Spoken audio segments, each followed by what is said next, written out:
You'd be awesome. Hey, greetings and welcome to the Evangelist Collective, which is a place and a space for those of you who love the Lord and want to make Him known, get inspired, get educated, and get equipped so you can share the beautiful gospel, which is about Jesus Christ. And today I have my good friend, Michael, who's going to share his life story with us. Hey, good to see you, Michael.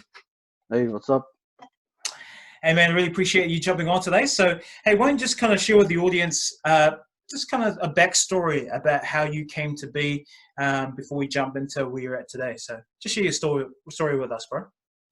Well, my family's they're a pretty staunch Catholic family. Going back when I was young as a kid, I've always been brought up in the Catholic faith. And one of my uncles got introduced to the Christianity. I think I would have been about 13 then. You know how it goes. You know, he sort of reached out to the rest of the family. They all followed suit. I'd say that would be one of my very first encounters with God was when I was young. I wouldn't say I was forced into it. You know, as you grow up as your kid, you just do as you're told. Yeah, I think I was 13, 14 at the time. We were just at a little church in Manirua, born and raised in Manirua. My relationship with my dad wasn't too rosy. You know, it wasn't his fault. Just things went on at home with him and my mom. And you know, the firstborn usually goes to the grandparents, and that's what sort of happened. And that's how I was brought up through my grandparents. But through that, I found that when I look back, I felt like I didn't have that father role model. So yeah, growing up in the Christian faith, young, along my journey, I sort of backslid, or whatever they call it these days. But yeah, I went back into the world when I was 17, 18, I think. I got married at 19, 20, young. It was one of those, you know, you want to be with a girl, your parents, if you want to stay with a girl, you got to marry her. Not marry her because I wanted to marry her or anything, but it was just that family rule, old school ways. If you want to be with this girl, you got to marry, obviously. Then had my first child at 20, got married before Then I had my first child. She died of cot death at 6 months, 7 months. This was a pretty scary experience for me, and that's when all the questions started coming to my head. You know, is there really a God? You know, if there was a God, how could He let this happen? And that's that journey alone was a very long and lonely journey of questions and doubt, pretty much. You know, and being young, you have all these questions and you don't know what to do, and you're afraid to speak up, because of what people may think about you. I was married to my ex-wife for about 13 years, 14 years. We sort of went back into the church scene. Same again, it wasn't a wanting to. It was, just pretty much got to do it because everyone else is doing, I suppose. Being young and vulnerable, along the way, I felt that I picked up a few bad habits in the world, you get exposed to, and I brought that into my marriage.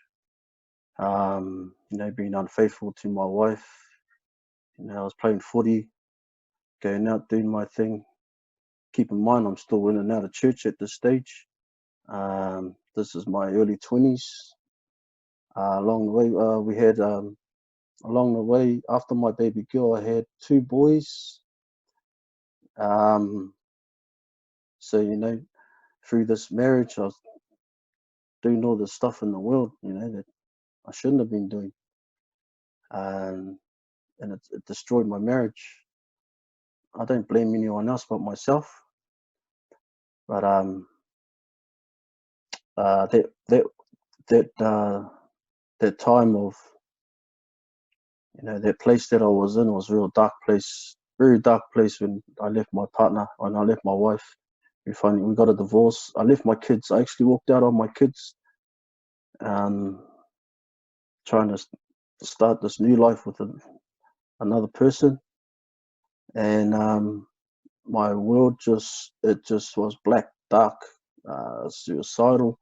All those thoughts came to my head. It's like, you know of God, but you don't know of God. You know what I mean? It's like you know He's there, but it's like you're in a place where it's dark and you don't know what to do. You've got all the support, but you rather face it alone. And for me, for doing that to my wife, my ex-wife, I always used to say to myself, well, you made your bed, man. You got to sleep in it, and whatever comes with that, you just got to roll with it. And that's my mentality. That was my mentality then, and that haunted me for a long time. And I was still carrying that burden of losing my baby girl, blaming that death on me, on myself, because she died in my arms. And it was early hours of the morning, and I always blamed myself. I used to think that I suffocated my baby in bed. I knew about this cot death. I knew about that baby should be in their own beds, but being old school, brought up old school, we sleep with our babies, and I carried that burden for over 20 years. Um, and a long story short, through that battle, um, with my previous ex that I left my wife for, we got 3 kids of our own. Um, through that relationship, I carried everything from my past relationship into this relationship, thinking that I could do something better. And that's just the way I was thinking. We got 3 beautiful children. I've got 5 beautiful children all up. Um, first 5 years of my relationship with my ex-partner, uh, very ugly, as like something I wouldn't even uh, wish on my worst enemy. The thoughts and everything that I was going through, and so we ended that relationship ugly again. It was ugly again, but in that relationship was when I found. I think I really found my first contact with God. Was we broke up.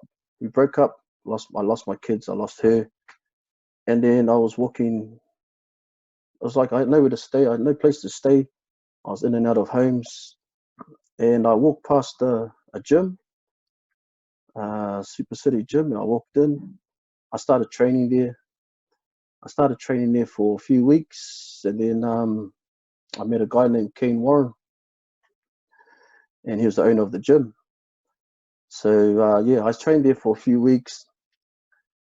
Started meeting few guys, new faces, and no one knew who I was in there. And then one day I went to the gym, and I seen a Destiny Church sign pop up outside the gym, and I was thinking, okay, because my thoughts of Destiny Church back then was I didn't like the man. I didn't like this man, Brian Tamaki, because of what I was hearing on the media. So I went in. I went and asked Kane, I just seen a Destiny Church. Is this Destiny Church? And he goes, no, this is his own business, his gym business. And I found out that they were having an Easter production there. So that was their opening for their church that Sunday. So I decided to go, and I thought to myself, when I go in here, it's either I give 100% to God, or I walk away, go back to my normal life. And this was my last straw for me, because everything had happened to me the last over the 20 years that it happened. Was I didn't want any more of that. I didn't want to repeat it. I didn't want no more. So I walked into the church, expecting this big bright light whatsoever that everybody talks about. Don't forget, I was part of a church before, but this time I wanted to do it for me. It wasn't for anybody else. I walked in, and the very first encounter I had with God was when I walked into those doors. I honestly felt like He had grabbed me and just gave me a hug. I felt warm, like someone had wrapped their arms around me. It wasn't, this big wow. It wasn't like, there was like, oh, I'm comfortable, I'm home, I feel like I'm home, and it felt like my dad has welcomed me home, and so I sat in there, I sat at the back, looked at everybody. It was a massive church. It was just getting built, so it was like just tin wall. It was tin, the walls were tin, there's concrete floor. I think I can't even remember what the seats were like, but it wasn't what I expected. So I sat down, listened to the word, and the only thing that really got to me was that stood out for me was Bishop preaching about, when you leave God, God doesn't leave you, and when you come back home to God, it was like you had never left. And to me, that was powerful for me, because I was in that situation. Like, I was actually in that situation right then, then thinking, who am I? Come back after 15 years. I'd been out of church for 15 years, playing up in the world, and I thought, I didn't feel like I had the right to be there. You know what I mean? It just felt like I only went back there because I had nowhere else to go. When you walk back into those doors, you think, cool, my life is sorted. Nah, it actually got worse.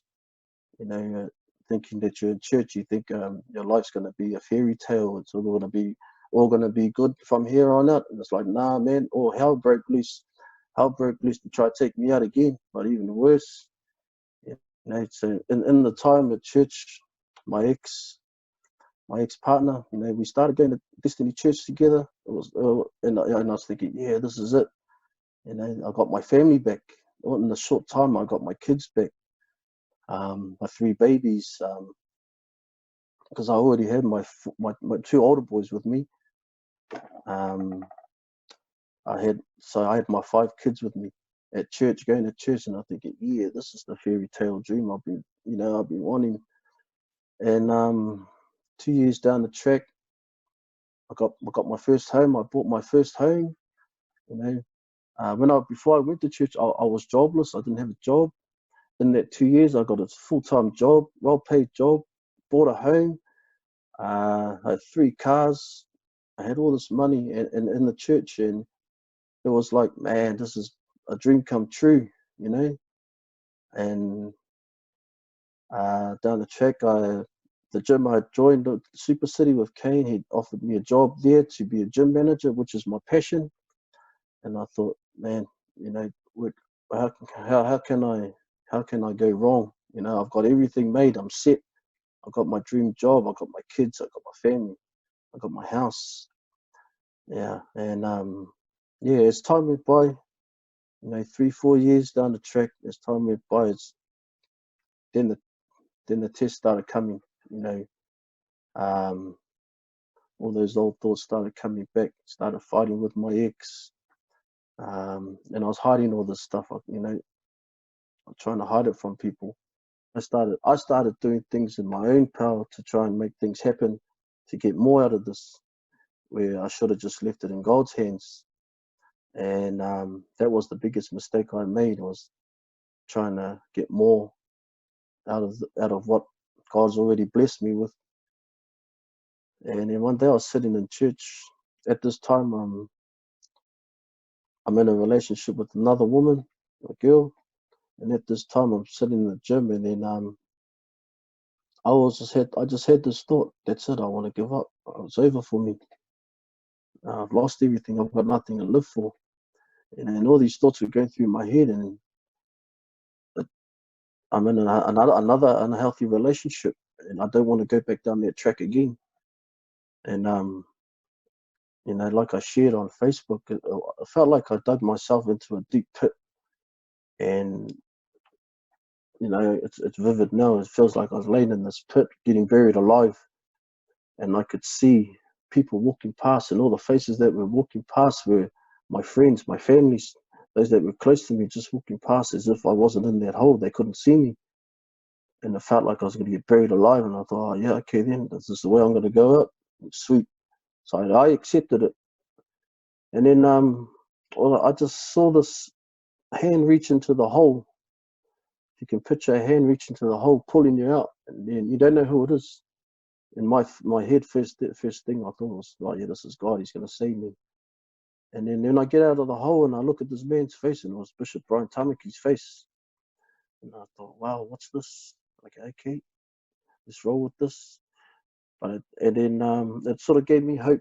You know, I was pulled out of this pit. I'm not out of it yet, but he's helping me out of this pit. And I'm trying to figure out what's up with this vision.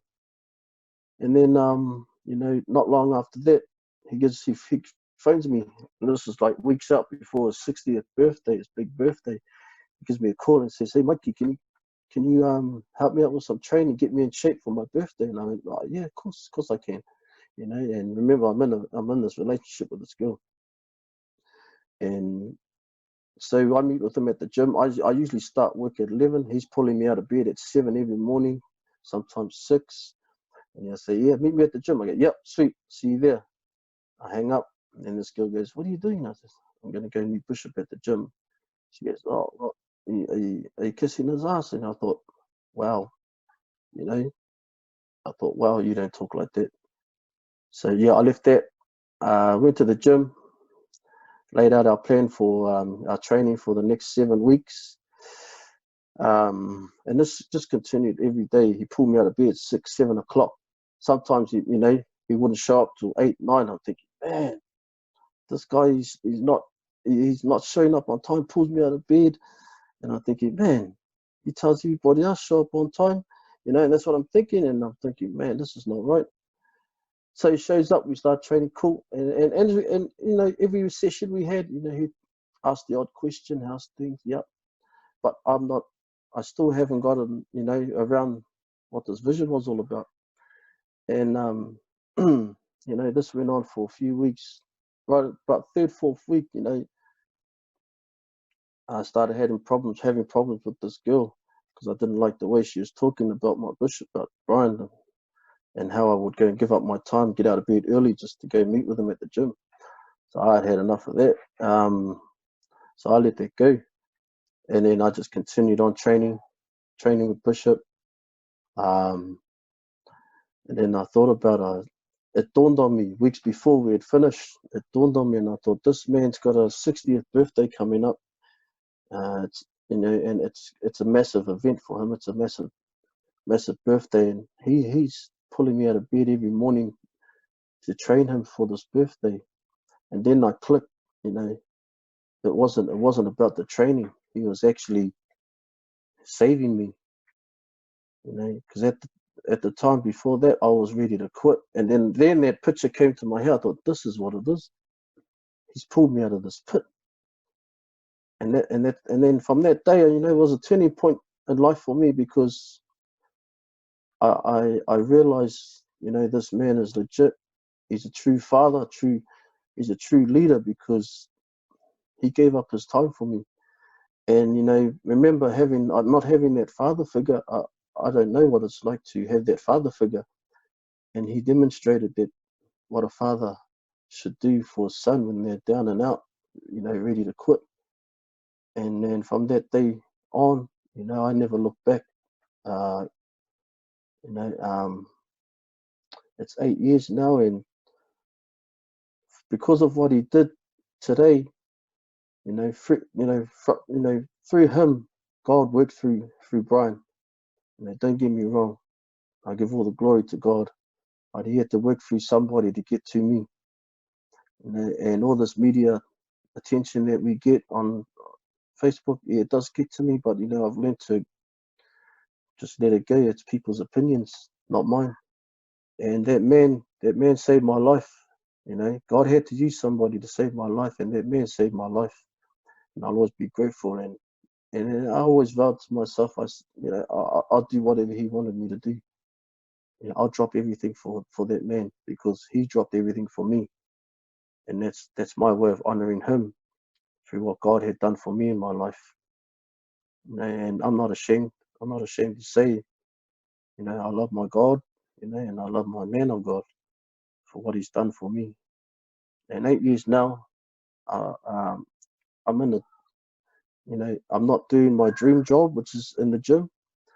I lost, I lost that job because I got greedy, and I realized, trying to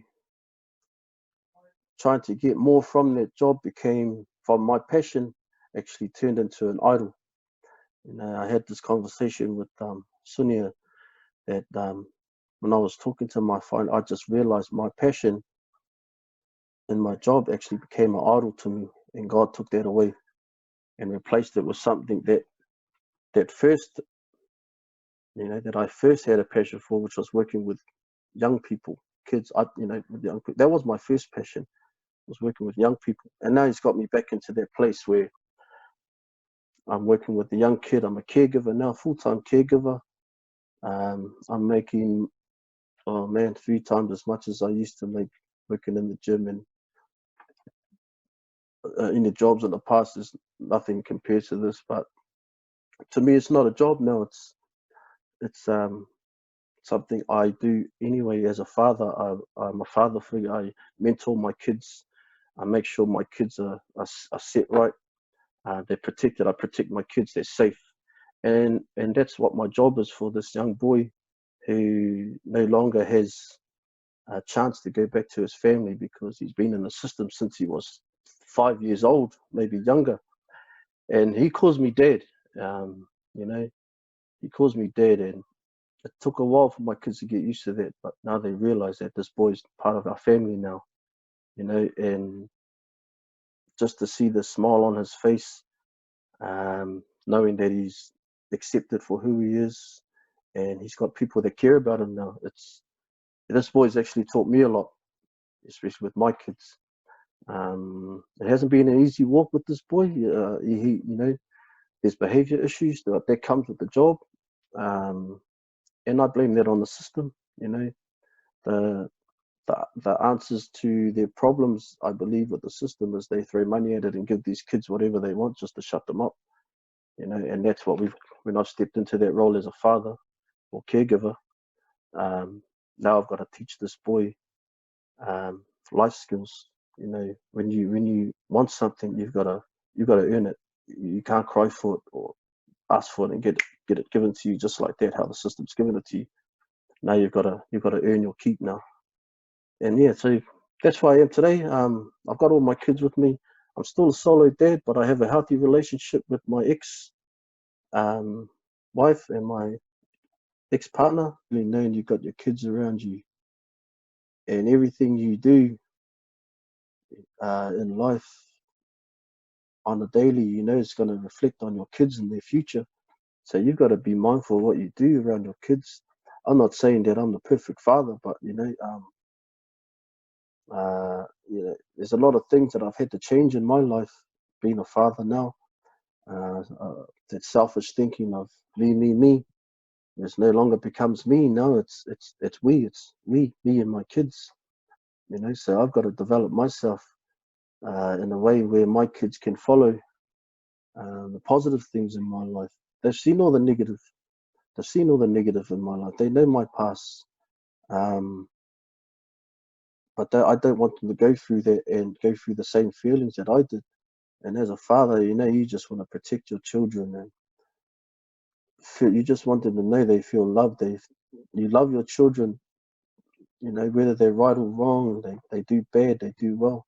And I didn't have that, I didn't have that affirmation as a kid. It was like, because I'm the oldest, you do what I tell you to. You talk when I tell you when to talk. My father wasn't a bad father.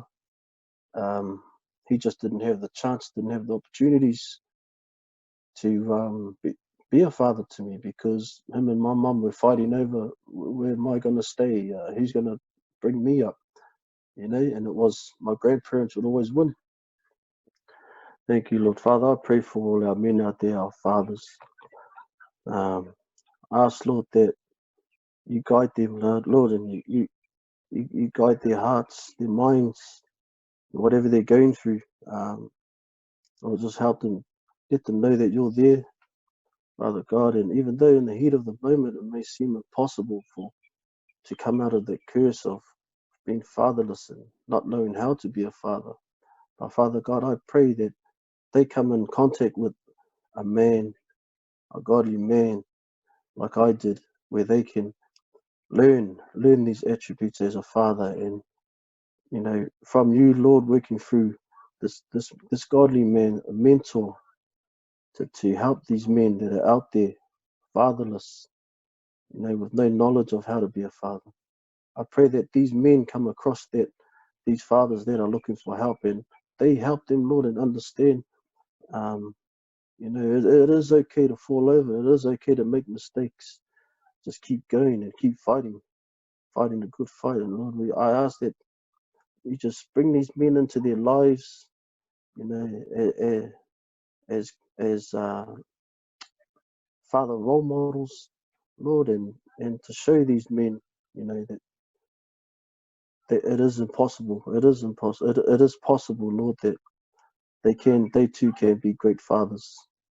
And those that are going through any troubles, or where their fathers are not acknowledging them, Lord, just pray that they come in contact with somebody that can give them that hope, and then find their peace, and open those doors of opportunities, Father, and bring some hope into their life, so they can succeed and follow their dreams that they have for themselves and pass on to their kids. I thank you, Father, for being there for me, for all the mighty men out there, and just using other men to show us the way, the true way, and keeping it real with you, and Father God. And I just ask, Lord, you just bless all our men out there, cover them with your precious blood, especially through this time that we're going through, and just reconnect, Lord, reconnect with you, and have that personal relationship where you become a personal relationship with them, and not this invisible God they can't see or hear or touch, but someone that they can trust. I thank you, Lord, that you use men like Sonia, Kane Warren, and Bishop come into my life. I thank you for bringing them into my life, Lord, and helping me with what I'm going through, and with things that are coming ahead with my life and my kids' lives. And I thank you for placing these Iron Men beside me, Lord, to show me the way, and then I can share my story of success that can help these other men that are out there looking for answers. In Jesus' name I pray. Amen.